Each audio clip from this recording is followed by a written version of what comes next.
Сіз қалаған таңдаған мамандығыңыз бен бейіндік пәндеріңіз сәйкес келеді ме?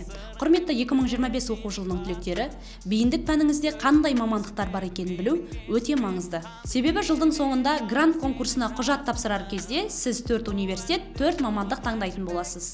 Бірақ кей таңдау пәндерінде бір ғана мамандық бар екенін ескерген жөн. Мысалы, дүниежүзі тарихы құқығын таңдаған оқушылар бір ғана мамандық таңдай алады. Бүгін біз сіздермен информатика, математика таңдау пәндеріндегі мамандықтарға шолу жасайтын боламыз. Бұл бейінді пәндерде 4 ғана мамандық бар: информатика мұғалімдерін даярлау, ақпараттық технологиялар, ақпараттық қауіпсіздік және биыл жаңадан қосылған мамандық криптология.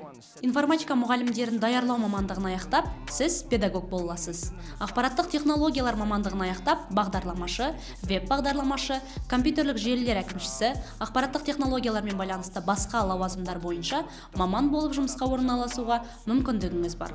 Ақпараттық қауіпсіздік мамандығы бойынша банк саласында, телекоммуникация және байланыс саласында, мемлекеттік құрылымдарда, энергетика саласында, ақпараттық қауіпсіздікке байланысты компания бөлімшелерінде жұмыс жасай аласыздар.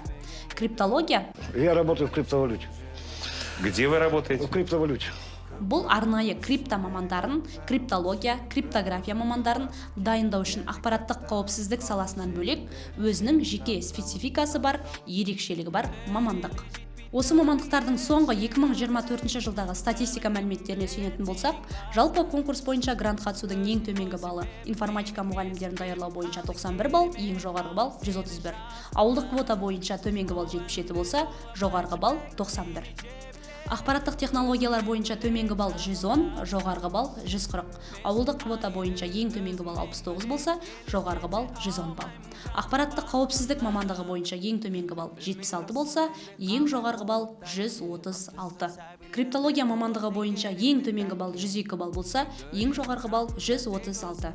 Сіздің таңдау пәніңізде қандай мамандықтар бар екенін білгіңіз келсе, біздің арнамызға жазылыңыз, комментарий қалдырыңыз және достарыңызбен бөлісіңіз.